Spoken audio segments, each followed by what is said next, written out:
Update: am I the butthole for wearing my GF's hoodie? Hi Reddit. So I said in my original post that I might update, and well, here it is.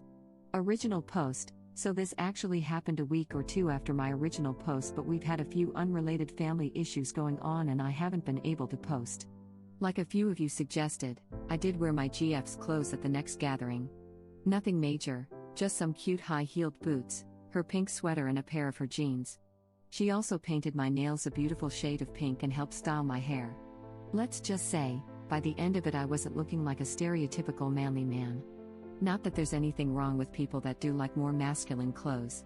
My girlfriend had also decided to wear jeans and a button-up shirt, just to annoy Sil. Anyways, we went to my parents and immediately got glares and rude comments from Sil. The comments started about how if I want to be the woman in a relationship so bad then I should just go back to being a effing etc. There were a bunch of comments before this, but she got annoyed when we ignored them in favor of having an intelligent conversation with other family members. That was the comment that really got to my parents though. It was partly the comment and partly the fact that my brother didn't do anything other than laugh. I've told them to stay out of it as my brother has a history of stopping their contact with my nephew over stupid things and they have enough to worry about. I bullied a bit in the past for my sexuality and my brother never stood by me. To him it was my own fault. If I didn't want to be bullied then I should have stayed in the closet. My parents freaked out and all the anger and resentment towards my Sil that they had built up for the past few years came pouring out. They told her how they really felt about her and how they are disgusted that my brother could allow someone to treat his own brother like crap. They told them to leave and Sil is no longer welcome in their home until she apologizes. My brother tried the threat of preventing them from seeing their grandson, but they were done with him and threatened to get a lawyer involved. They now have scheduled visits, though now it's video calls as the rules are tighter again. I feel bad that they're no longer talking to my brother, but they've assured me that they'll be okay. Honestly, this turned into my parents being badasses rather than myself or girlfriend doing much, other than looking absolutely fabulous. Either way, I'm glad that we won't have to see her for a long while. We blocked her everywhere after this incident due to the angry messages/voicemails we were getting. I know this probably isn't the update a lot of people were hoping for, but it's brought my family some peace of mind and I'm happy with that. Edit: okay, holy crap, this blew up. Seriously, thank you for all the amazing comments and awards. I've been trying to read all the comments, sorry that I can't reply to them all. I've seen a lot of people asking about my nephew's visits with my parents. It was not done through a court. It is literally just a plan that my parents and brother came up with so that they can have regular contact with my nephew without speak to his parents. As for the lawyer question, honestly I do not know everything about how it works. I'm going off what my parents have told me. We live in Scotland and technically grandparents don't have automatic legal rights to their grandkids. They can, however, get a lawyer involved and the courts can decide if contact with grandparents is best for the child. Due to the fact that my nephew is a bit older now, there is a good chance they could take his opinion into account. I hope this sort of cleared this up for you guys. Web link.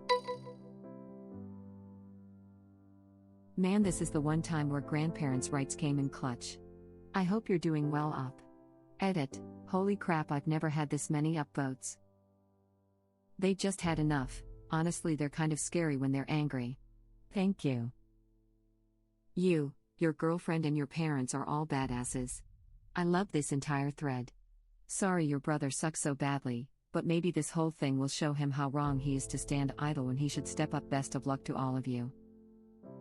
Honestly, they're kind of scary when they're angry. As it should be. Sounds like this has been a long time coming for your brother. The funniest thing about certain people when they get angry, the buttholes who get angry make others laugh, and the nicer people who get angry make others piss their pants. When a good man goes to war. The 3 things a wise man fears: the sea and storm, the nights without light, the anger of a gentle man. That's one of my fave books ever. Thanks for using the kavoth, you made my day. You're welcome. Love the books. Demons Run. I wanted to point out one extra stupid facet of your Sil's position because I hadn't seen anyone discuss it, as reported by The List and revealed by Paoletti in her book. The concept of associating individual colors with genders didn't really start to happen until the mid-19th century. Decades later, the individual colors of pink and blue started to be linked with one gender or the other, but not in the way we might expect. In fact, blue was usually worn by girls and pink was the preferred shade for boys. Theories to explain this have varied over the years, but it's generally believed that blue was associated with the Virgin Mary, hence its more feminine connotations, while pink was linked to red, which was seen as a strong and masculine color. Strangely enough, in the wake of World War II, the script was flipped and pink suddenly started being marketed and sold by fashion brands and retailers as the perfect color for women, while blue was suddenly manly and masculine. And by the way, F her and your chicken crap brother. I doubt they're that open to new ideas, but you might want to share that little historical tidbit to broaden their perspective a bit. Web link. The pink swap after World War II may be related to the fact that gay men, bi men, and trans women in concentration camps would be marked by a pink triangle. Here's an article about the pink triangle and the relationship it has with LGBT history. Web link. I've always heard it was actually a feminist thing, that women started to wear pink to look masculine and therefore be taken more seriously, and, as is the case with so many things, as soon as girls started doing it, it was weak and stupid and no longer manly. I heard it was just due to commercialization. Baby companies started denoting their gendered baby products by specific colors. Basically, the stereotype started because of capitalism. Read it from a History of Color book that spent majority of its time explaining the themes and meaning of color in different cultures around the world and the historical changes that the meanings took over the years. It wouldn't surprise me in the slightest if it was a combination of backlash against feminism, homophobia, and capitalist crud. Especially the capitalistic crud. I still haven't forgiven razor companies. Oh crap, I didn't know that. I knew about the triangle as a gay symbol but thought it was Tinky Winky controversy. A controversy began in 1999 related to Tinky Winky and his carrying a bag that looks much like a woman's handbag, although he was first outed by the academic and cultural critic Andy Medhurst in a letter of July 1997 to The Face. 78. He aroused the interest of Jerry Falwell in 1999 when Falwell alleged that the character was a gay role model. Falwell issued an attack in his National Liberty Journal, citing a Washington Post in/out column which stated that lesbian comedian Ellen DeGeneres was out as the chief national gay representative, while trendy Tinky Winky was in. He warned parents that Tinky Winky could be a covert homosexual symbol, because he is purple, the gay pride color, and his antenna is shaped like a triangle, the gay pride symbol. 79. Thanks for sharing, that had some interesting tidbits. After the camps were liberated at the end of the Second World War, many of the prisoners imprisoned for homosexuality were reincarcerated by the Allied established Federal Republic of Germany. An openly homosexual man named Heinz Dormer, for instance, served in a Nazi concentration camp and then in the jails of the new republic. Wow, what a effing roller coaster, the relief of escaping a effing concentration camp only to be thrown right back in jail for being who you are. Semantically, I must disagree with this part though. The pink triangle served as the basis for the biangles, a symbol of bisexual identity which consists of pink and blue triangles overlapping in a lavender or purple area. There ain't no such thing as a biangle, the word for that is a line. The sources they reference that are pretty interesting too. Web link. Right, biangle is not trying to claim a geometric term, it's a portmanteau of bisexual and triangle. Portmanteaus coincidence or origin, and homophones are the entire basis for a lot of bisexual play on word jokes and cultural references like the biangles.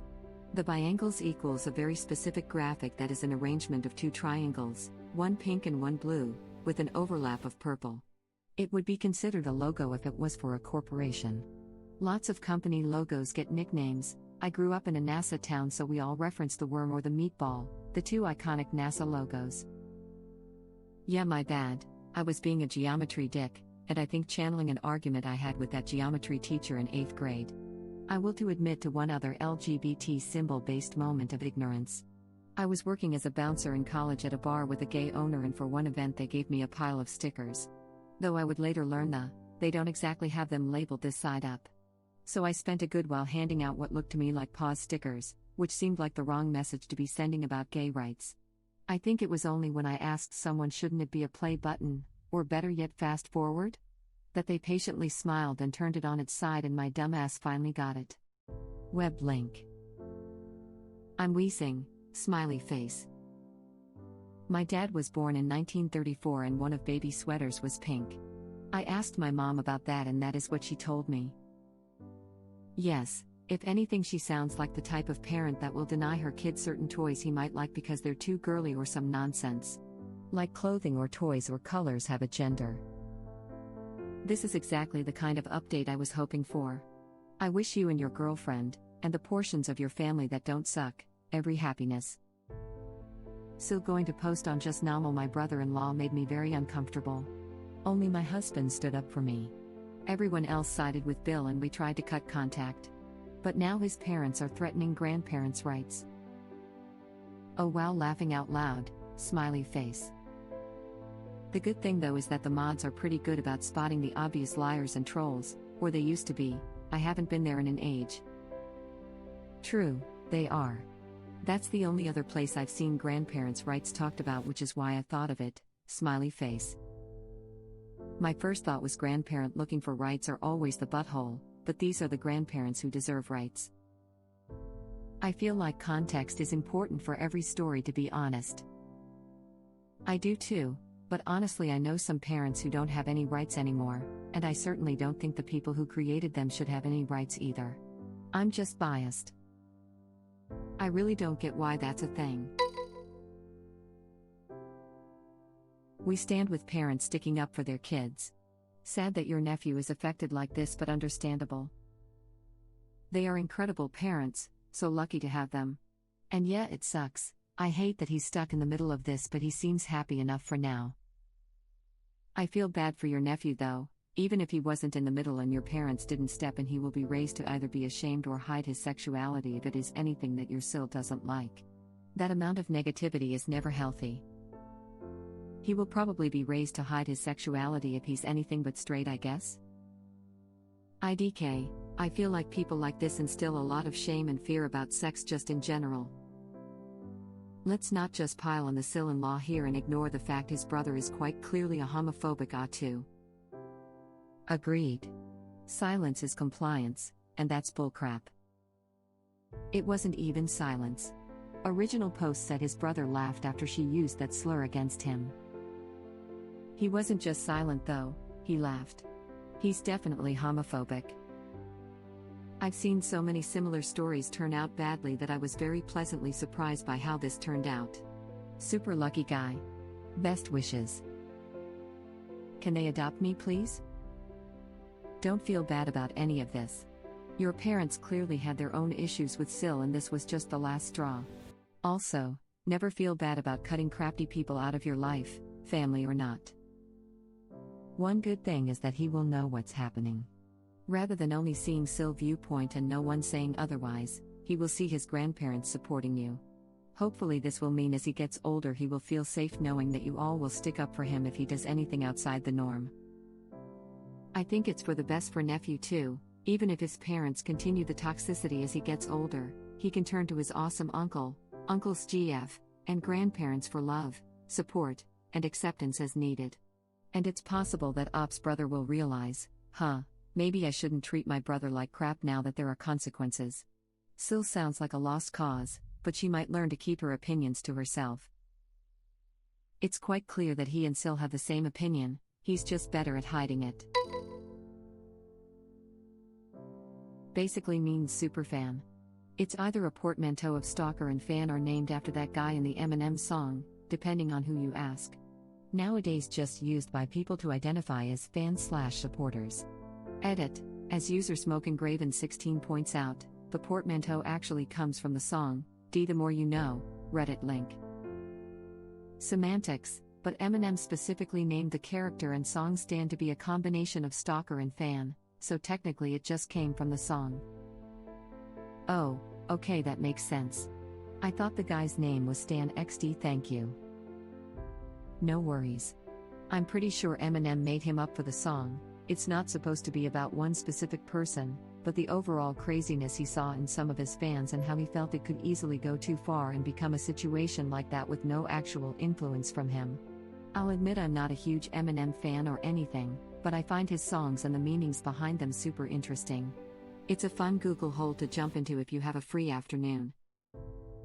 And then Mariah Carey puts out Obsessed and he loses his effing mind, smiley face. Congrats on being fabulous and being with a wonderful lady, and congrats for your parents for standing up for you. I'm sorry to hear about the grandkids. Thank you. It's definitely not a great situation, but at the very least my parents can have contact with my nephew and not have to deal with Sil. She sounds horrible. I have some intensely horrible in-laws. I had to finally tell my spouse I was done and would not be seeing them ever again. I'm so happy your parents are so badass. I bet you looked fantastic. Heart, heart. Sounds like you two have an amazing relationship. It literally made me smile. Congrats, and I wish you all the best in your future, and hopefully your brother gets his head out of his gaping, stalagmite-filled butthole to realize what he's missing out on. Also, your parents sound great and support the right son and potentially future daughter-in-law. You two sound like a fabulous couple. Also love your parents. Aw, thank you. _. Agree. Good for you, you're fabulous GF, and most of all your parents. Stay awesome op. Agree. With this, you guys sound so great, loving, accepting and solid together. This is exactly the update I was hoping for in a way, so don't fear of disappointing us with that. Agree. Good for you, you're fabulous GF, and most of all your parents. Stay awesome op. This is exactly the update everyone was hoping for, we just didn't know it yet. Right. I'm like smiling and gleeful, like this is my life. I love these kinds of updates. I came here because I thought this was an update to the guy who wore his girlfriend's black girl magic sweatshirt everywhere after her death, and must admit at first I was so confused. Thank you for watching. If you like our videos, please like them on YouTube. And share them with your friends. Please subscribe to be the first to know about Red Rabbit Reader's new videos. We welcome your comments below. Another of our videos will begin shortly.